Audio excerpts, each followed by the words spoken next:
Okay, we're going to be working on functions exercise number 2, and it says to start off with the base file, RoobaVariables.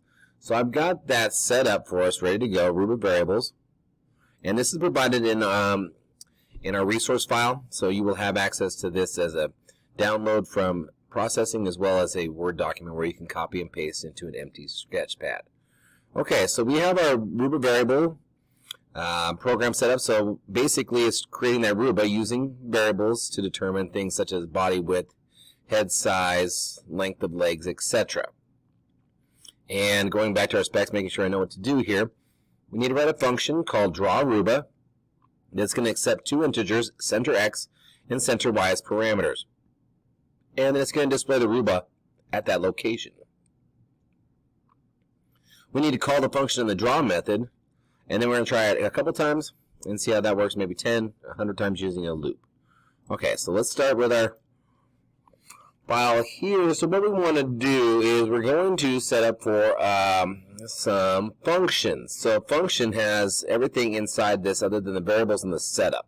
So let's get our setup started. So we'll do a void setup, and we're going to put things such as the background and the size of the window in our setup. Okay, so then there we have our setup. And now everything below here, this is how we draw our Rooba. So everything in here needs to be in our drawRooba method. So I'm going to do a void drawRooba, and it's going to take in two parameters as integer centerX and int as an integer, a whole number, centerY. And this will take the entire line of code all the way down the very bottom.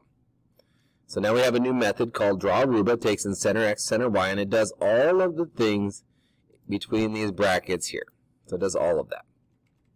So now going down here, we need to call our function in the draw method. So we're going to go void draw. And inside here, I can manually call drawRooba at X and Y, and I can say, let's say 30 by 30, and so at XY 30 by 30 it should draw our Rooba. X30, Y30, and there it is. So probably push it down a little bit more so we can see it. So let's go, let's do 70 by 70 and see if we can find that. Okay, those are nice Rooba right there. Let's call it a couple times.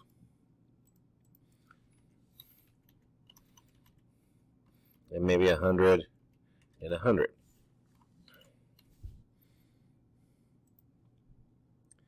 Alright, so it's overlapping a little bit here, but you can see that we're now drawing these here pretty quick. So a faster way, it said here in our specs, is to try to use a loop to draw 10 or 100 Roobas.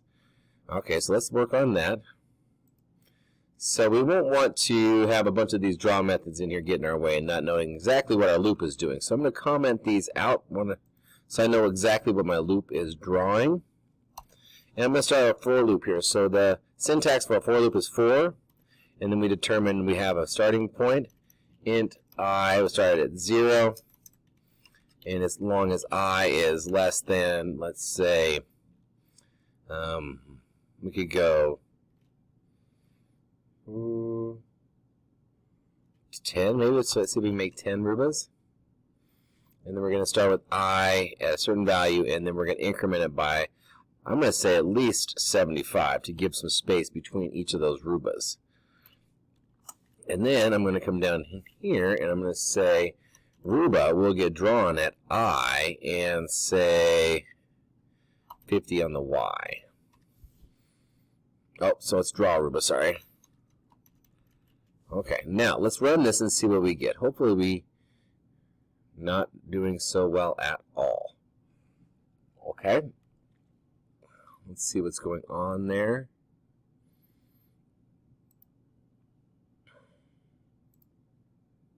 I can see what the error is here. We started off I at 0, and as long as it's less than 10, we're going to jump by 75. So that's the problem there. What I'm going to do is I'm going to use the keyword width.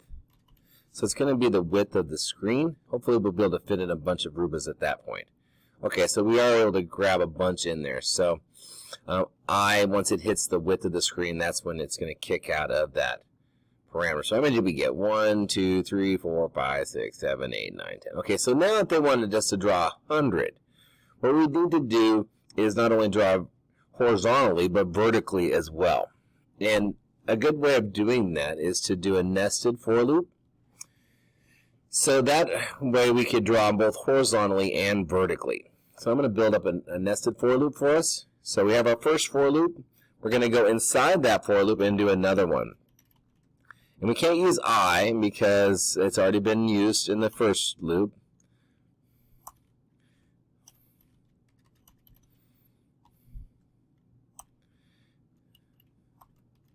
I'm going to say probably 150 to pop it down there. Now I can draw I and J values. Okay, so now we have a bunch of Roobas coming up.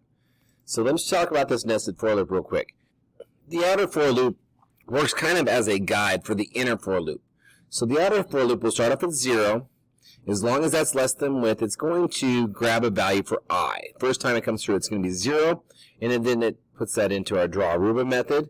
So it has one value, 0. And then it goes into your inner loop, this J for loop here, and this will go through in its entirety. So we have a value at 0 for I, and then J will get its entire values through the entire, it's the width of the screen. So J starts off at 0, and it makes a Rooba. So we have one at 0, 0.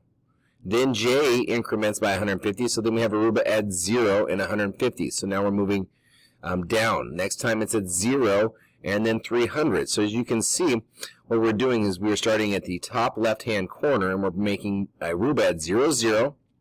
Then we're going to move down on the y-axis by 150 each time and draw a new Rooba. So this will draw an entire column of Roobas vertically using the inner for loop. When we get to the end, at the height, it'll bounce back to the outer for loop, and now J is now 75. It's been incremented one time. 75 is still less than the width, so now we've moved over, and now we're going into our inner loop. So now I's values are at 75, and we'll run through J from 0 to height, incrementing each value by 150. So now you'll make your next vertical column of Roobas. Kicking back out to the outer loop, we advance I by 75. So we were at 150, now we're at like 225. So now J becomes, I becomes 225, and it stays there until J gets through with its entire completion of this for loop. So each time we move over one space on the outer for loop, we build an entire column of Roobas with the inner for loop. And then we advance the column one more placement on the X values using the outer for loop, and then we build an entire column using the inner for loop. So those for loops are very powerful, and they do a lot for us. Especially, as you can see with this drawRooba, how easy it is to get, 100 so Roobas. Let's look at our specifications and make sure we have everything finished. And now you can discuss your solution with your neighbor. So that's the coding up for your functions exercise number 2.